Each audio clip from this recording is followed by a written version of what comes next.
Hello, we're here at 229 Hammond Wood Place in Morrisville, North Carolina for the insured Patel. And today we are going to be doing a repair test on this shingle here. As we can see, we have some heavy wind creasing forming on this shingle here.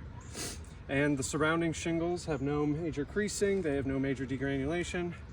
Although we are next to a previous repair that had been done on this some time ago, and we can see the course of events that has happened around this as well. But our focus today is on this particular repair here, and we will be using the National Association of Forensic Engineers repairability and brittleness test to determine whether or not this passes or fails this repair test. All right.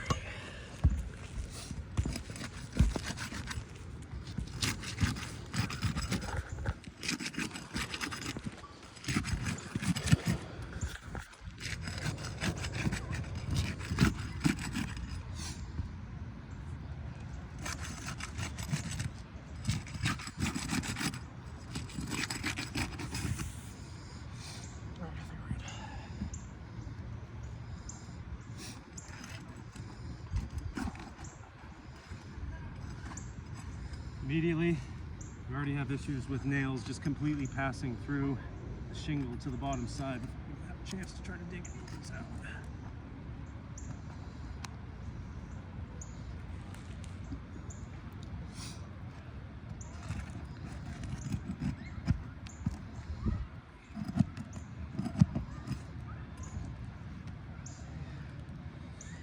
See, it's light, but we're already starting to get a layer of undermatting pulled up with these, which isn't a good sign.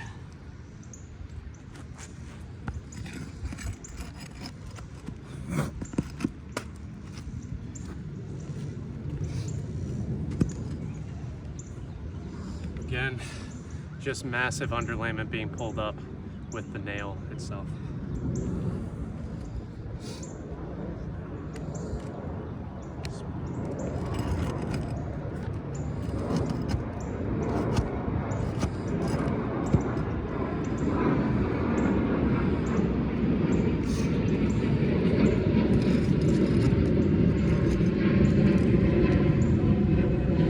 See again, and this is out of the shingle that is staying. The shingle above it, we're getting a bunch of undermatting being ripped up from these.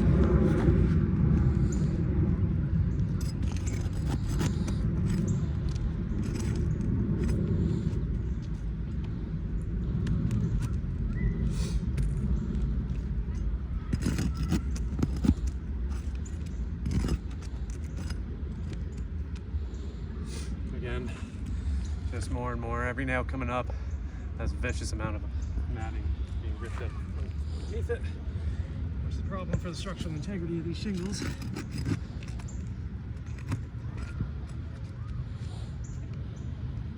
Ooh, that's one bad. Got a lot of build up right under the nail head.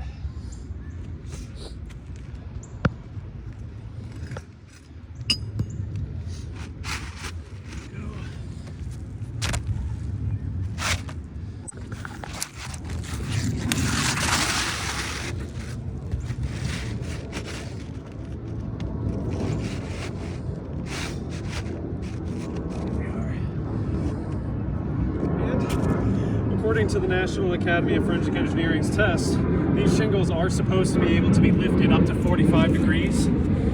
Sorry, with the plane going over, that's tough.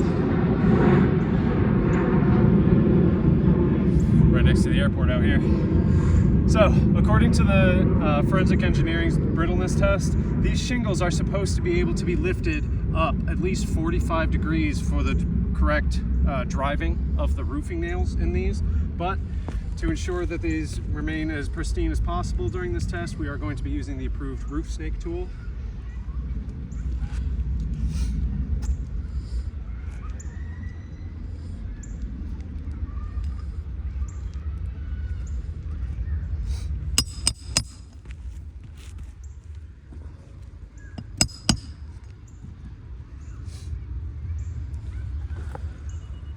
So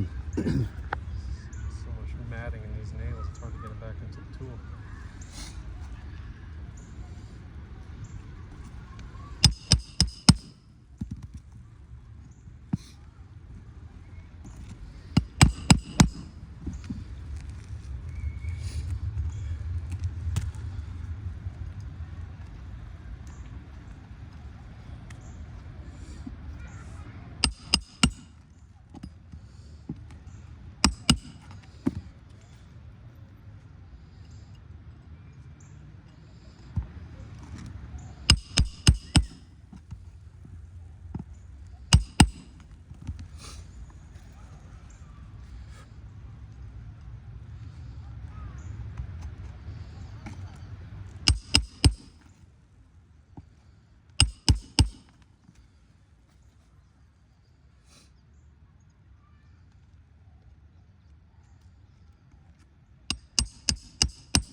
where we're at. So, again, with using the National Academy of Forensic Engineering's own test, using the approved roof snake tool, we've done as little manipulation on these shingles as absolutely possible to make sure that this repair test is done as well as possibly can be. But as we look here, chalk. So we start at the top, see number 7. We're looking pretty good here. Number 8, we can see a massive fracturing happening here. Get out of the way for that. So that deems number 8 a failure. Number 6, right here, right along this crease right here, we've got a massive fracture happening, meaning that number 6 has failed. Number 5, again, the same problem, fracturing right along the crease line here. We have an additional failure. Number 4 is okay. And as we come down, this shingle here, although it doesn't have any fracturing, you can see a lot of degranulation right here. It's all coming up, meaning that this one is also a failure by proxy. Number 1 is looking okay. So, in conclusion, with this repair being done, we can see that out of the 8 surrounding shingles, we have 1, 2, 3, 4 damaged shingles that have been structurally compromised, deeming this repair test a failure.